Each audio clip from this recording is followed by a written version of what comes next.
Hello friends, कैसे हैं आप सब।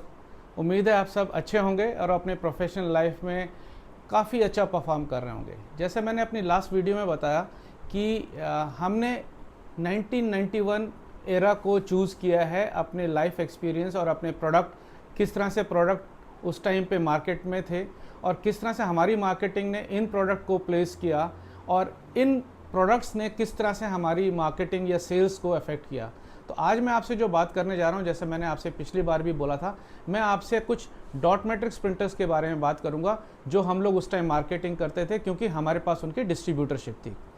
मैं बात करूंगा विप्रो के डॉट मैट्रिक्स प्रिंटर रेंज की, जिसमें 4 जो थे वो मेन स्ट्रीम प्रोडक्ट थे।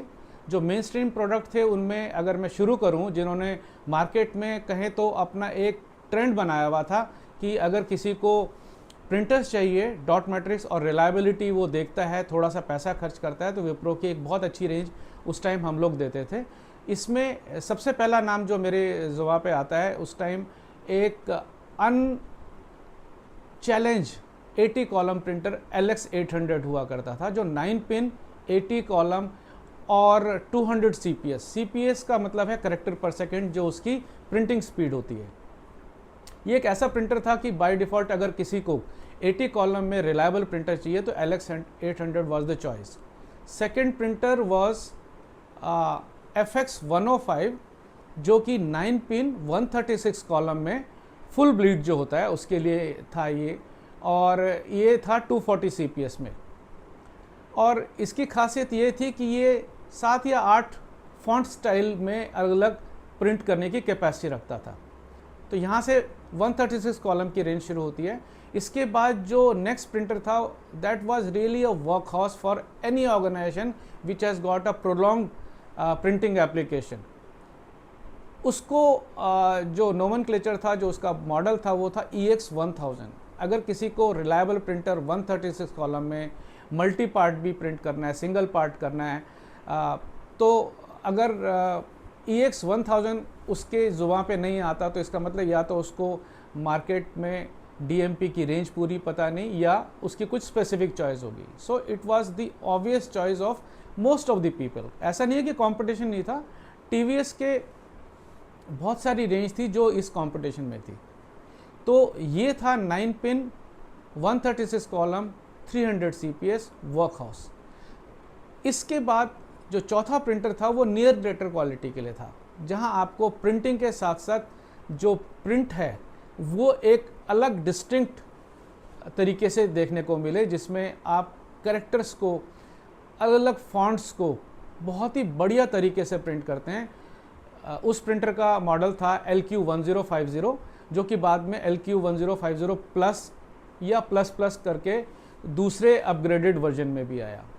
ये प्रिंटर 136 कॉलम में 24 पिन में 300 CPS में था। ऑब्वियसली जब आप इसका लेटर क्वालिटी मोड एक्टिवेट करते हैं तो वो 300 CPS, जो कि फास्ट ड्राफ्ट मोड स्पीड होती है, उससे कम हो जाती है, पर इसकी प्रिंटिंग बहुत ही शानदार थी अगर आप लेटर क्वालिटी की बात करते हैं।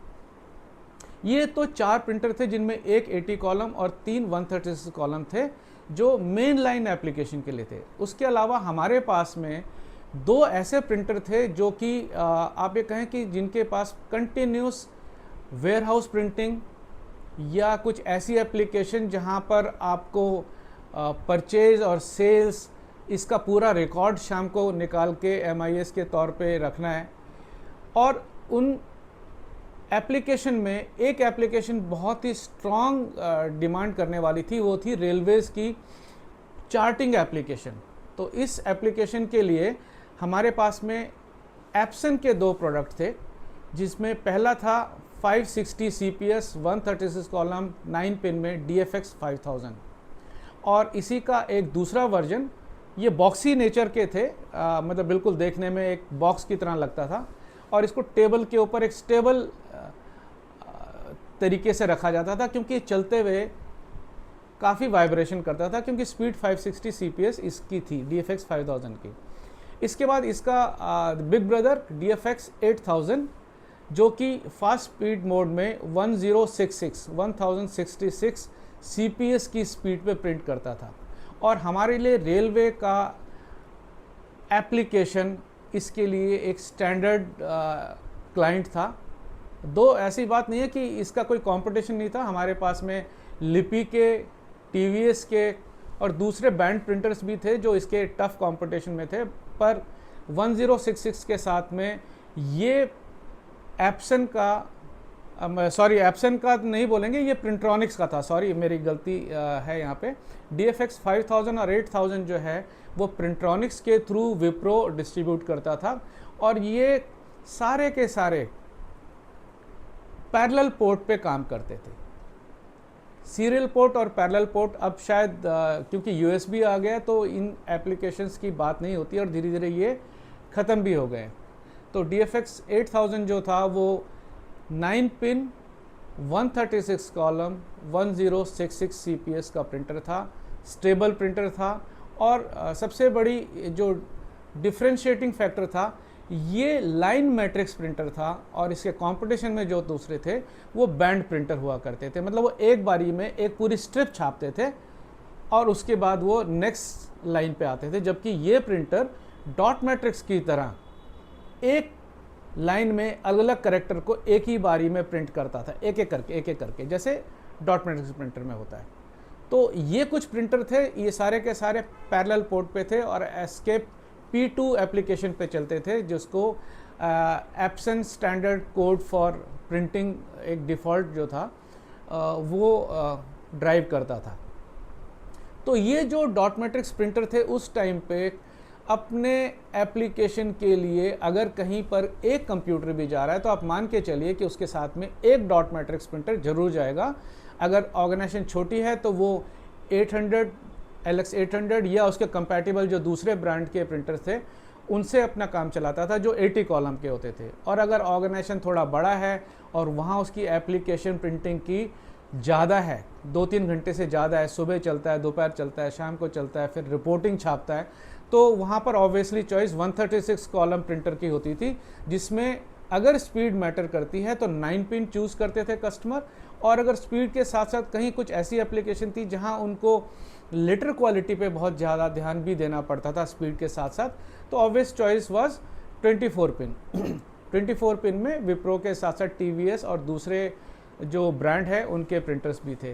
पर क्योंकि हमारी जो डिस्ट्रीब्यूटरशिप थी या जो हमारा रिलेशन था वो विप्रो के साथ था, तो विप्रो के साथ में उनके प्रिंटर्स के अलावा जो उनके दूसरे फॉरेन एजेंसी के प्रिंटर थे, जैसे मैंने प्रिंट्रॉनिक्स का आपको नाम बताया, जिसमें DFX 5000 और DFX 8000 प्रिंटर जो हैवी प्रिंटिंग एप्लीकेशन लोड के लिए डिज़ाइन किए हुए थे, हम उनको मार्केट करते थे।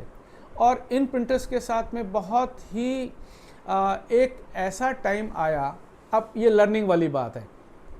देखिए जैसे जैसे मार्केट इवॉल्व होती गई, एप्लीकेशन बढ़ती गई, एप्लीकेशन में यूज़र की डिमांड भी अलग तरीके की आती गई। पहले एक स्पेसिफिक एप्लीकेशन हुआ करता था कि हमको स्पीड चाहिए, हमको इतने पेजेस पर मिनट का एक प्रिंटर चाहिए जो हमारे इस प्रिंटिंग लोड को ले सकता हो।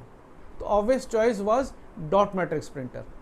डॉट मैट्रिक्स प्रिंटर धीरे धीरे जैसे मार्केट में एप्लीकेशन नहीं आई, ग्राफिक्स का जोर हुआ, तो क्या हुआ कि सेकंड फेज़ में हमारे पास में इंकजेट प्रिंटर्स भी आने शुरू हुए।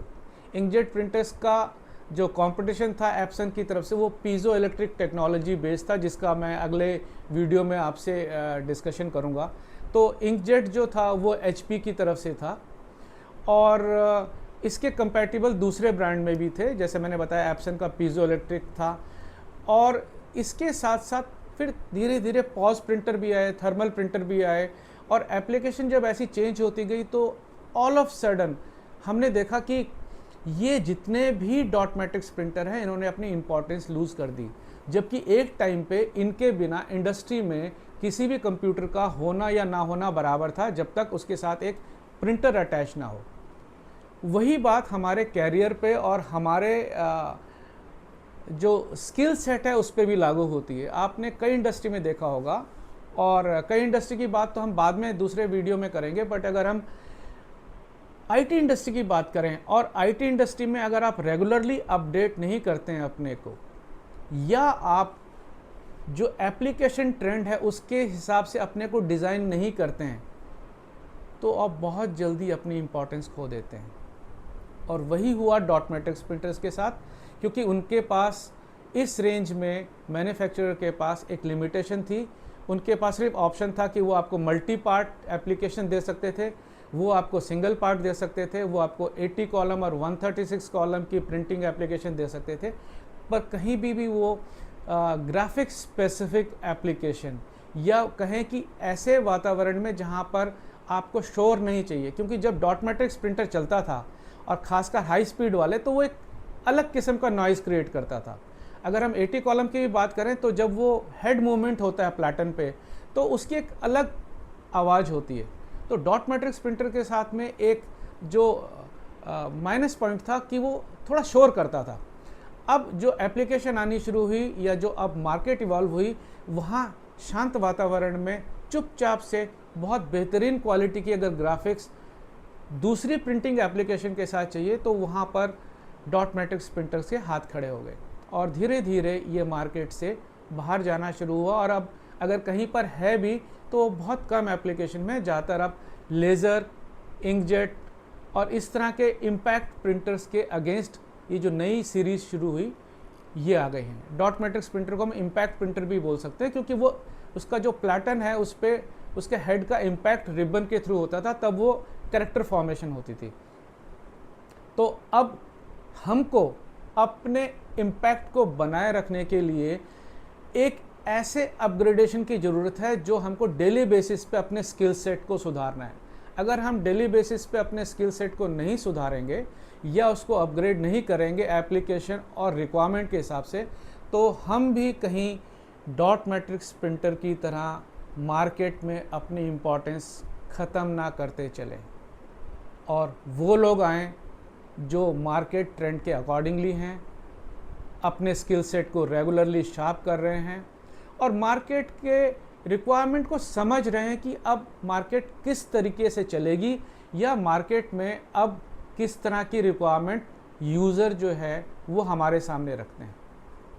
तो डॉट मैट्रिक्स प्रिंटर का एक बहुत गोल्डन एरा था जो काफ़ी लंबे समय तक इन प्रिंटर्स ने अपने दबदबे को बनाए रखा। बट अल्टीमेटली कहते हैं ना कि अगर आप इम्प्रूव नहीं करेंगे और आप अपने को नई रिक्वायरमेंट के हिसाब से नहीं ढालेंगे, तो धीरे धीरे आपका वैनिश होना वो बिल्कुल ऐसा ही हो जाएगा जैसे आप उसको अवॉइड नहीं कर सकते। तो उम्मीद है कि मेरी ये छोटी सी अपडेट पुराने टाइम अर्ली 90s 90, 91, 92 एरा की आपको कहीं भी थोड़ा सा एक गोल्डन एरा का एहसास दिलाएगी। अगले एपिसोड में मैं आपसे inkjet printer versus piezo electric Epson की तरफ से प्रोड्यूस टेक्नोलॉजी थी और इंकजेट जो था उसका बादशाह, जो मार्केट का रियल हीरो उस टाइम पे था, वो HP था। इसमें कोई शक नहीं बोलने में, हमारे कंपटीशन में था, बट फिर भी कंपटीशन है तो उसको उसकी सुपीरियरिटी पे, उसके पूरे मार्केट डोमिनेंस को आपको इम्पोर्टेंस देनी चाहिए और रिस्पेक्ट करनी चाहिए। होपफुली ये वीडियो आपको पसंद आएगा।